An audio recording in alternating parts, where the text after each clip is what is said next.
Aha tuma GH midi edina na ama owusu na nsema koso na midi mu entwemu eba se na obia wo hwe no obenya ne chefa ewo mu na sesi a social media ho soja kese pa utimi se bibia obefe bia no Ekia GMB Ghana's most beautiful 2011 Sally Ekia Mwakwa na wonsem na wawe nsem na nkofo ede abeto atese obi atwe ne sre ene abasa na ni nya ne se enche bia na self-acclaimed queen of comedy efwa Shasnega de nsem bi efa abaywa Ekia GMB ebeto dwa efa na wawe so ehom na ni nchechwe mu no efwa Shasnega de tudwa se sesi ada no Ekia GMB ni kunu Dr. Kweku Otin ejai no tese twima mentwin dindindi bi ekoso ewo munte because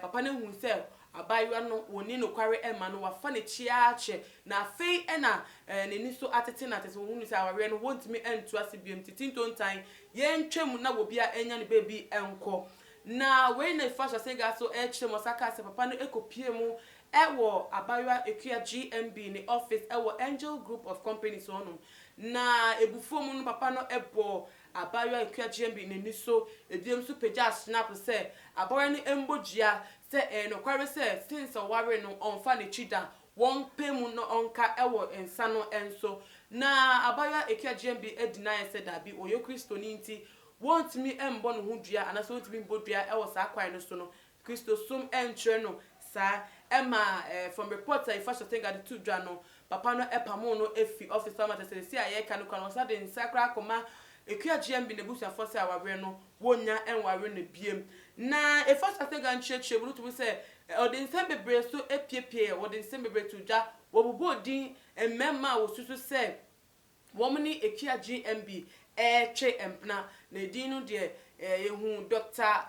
Pastor Amartin sorry ebiem so yehu Trigmatic yehu Kwame bi any other pastors are wo bobo mu di say Ekia GMB any wo mo twempna na ni miemu no yehu say mutu aberiate Trigmatic any Pastor Amartin wo ma aberiate nanso efa Ekia GMB na ye cheda enti nenum asem nanso story so a efi ne nafofo na se ne nafofo mu aba na insider bi a eba ne se se na first Shasnega edit story ni betu dwa no na amanfo efom te so masum de ndi a wo twene se na abasa no enye sa na ensem no esiti na akwese conspiracy bi esi ewechire enkofo bi eno maka muti abom se mo beye bibi o metimi ehi abarwa no efi ni position na nikunu abrabom se no beye o metimi abehye ho na wo cheche ni nsem ye insider you say Ekia GMB na sesi ano enyama afno yesi ano ono na wo pese wonya ni kunu because wo hu ni se ni kunu wa brena se wo ye nyama bi a wontimi entna ho biem emma wono te se wono omo nante no o form ewo nechi no eya abro so no onim se wono na nko betwa to ne photo as wono na nko de na koma so odo no nanso ebiem wo hu se wono oba fofo akowuro nechi ama oba ikra afa gang te se Ekia GMB bi to ano no so te se ba react te se ase ntokwa rivalry bi ekoso ewo muntem na ebiem so no from reports no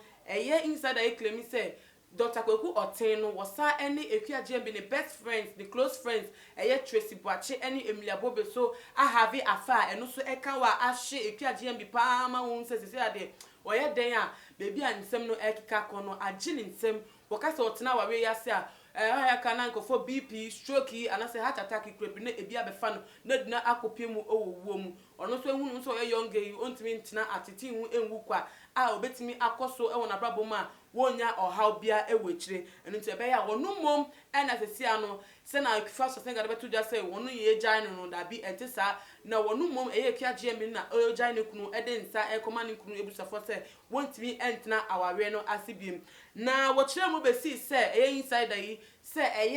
Ekia GMB na dafu bia na wo be ne pa o ne best friend pa wonu era sesi a obedane efua na Ekia GMB na tanfo a wabo ewura Linda Echa ne camp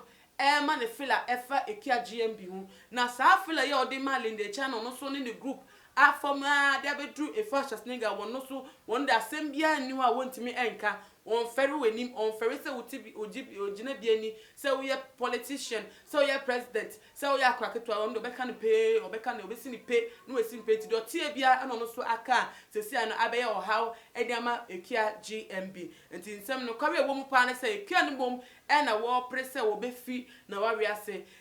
na se na wo kenka nsem na ba no amagana fo bi so e do madwen akosi eye de ekoso ewo emreyi mu ewo kwa GMB ni social media pages osha 17th April na eye nikunu Dr. Kweku Otin ne birthday nanso owehye omoba egudie abaywa na e last one ebiem to first thing I say pragmatic ba no wono pe eno celebrate no e de birthday message de ekoma no ewo ne Instagram post na say nikunu Dr. Kwesi Otin always no say was celebrating the picture to on the wanye bisa na so previous years so ye hu say was celebrating on every year or ye ne birthday every day wo mo ware ye no nti say ye hu ni sa no ama ase ensema ye inside the way ka no ne kwari bi eya aba na fa ebiem so no ye hu say eye ne Instagram post no the pictures of one Dr. Kwesi Otin ejitwa to efini mami eyi ase omko 7th March no nya no we delete bi efimu one ne kunu picture so eda won we yi bi efimu a confirming the inside and also the side of the story say ekia GMB na our no afro na war opt out ni niemu no between the two of them nkofo mienu no mko muti bom se omo be ware enti de akoso nia no wo muntem asem akwese abontisofo na atwe ne stand abasata se wo pese wo nkengum de akoso no Dr. Kwesi Otin ema bote emeka bibia emfa ho ekia GMB no ankase mu nso ema bonti meka se ni se na ekoso nti niemu no ye ni edi echire debe bia fimu bia se o meba beka se ampa tintonta ye jai de divorce de akwese nyin se wuntimi fensie de obeti betu be bia se a wonya mesisi biem enu nti ye behu but ebekosi saada no ye de ni bedi echire debe pie fimu bia se fresh thing na eka no kware se inside away so na eka no kware de an kware no ebepie ama obi bia ehu emu ebi enu nti stay tuned Otima GHD echi nanso ansana no ye beko no ye hwe se ba se ekia GMB age na waria ene na akwa ye se nsem obetena Stacy program so restoration eka na ase nipenu aso ade bi ene no wo ya asko se woti on so TV so and bedroom akwa se bedroom ankofoni ani hwe no nti ene o ka sansem no ase na already na neja no ehhye because na Linda Echa no e wo hode dada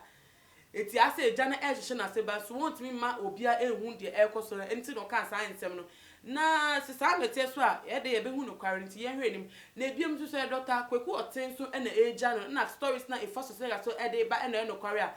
a no so no to Dr. Kweku Otin no o ho kwan so sa esanse na yire no eye nan osa wo girlfriend ye de le cha nchen want to be certified wo mu na enkosi etire enti se obi so wo na yire no mu na wo anyeye mu enti want to be emfa ne chi ana asembisa media ama mu mahwefo enwetiefo eniti momfa manu disem mo comment entija wo tuma GH comment section na mo share video e medin edena na ama owusa aha na mrebe ma mkwan am de jimedi ni esi makram.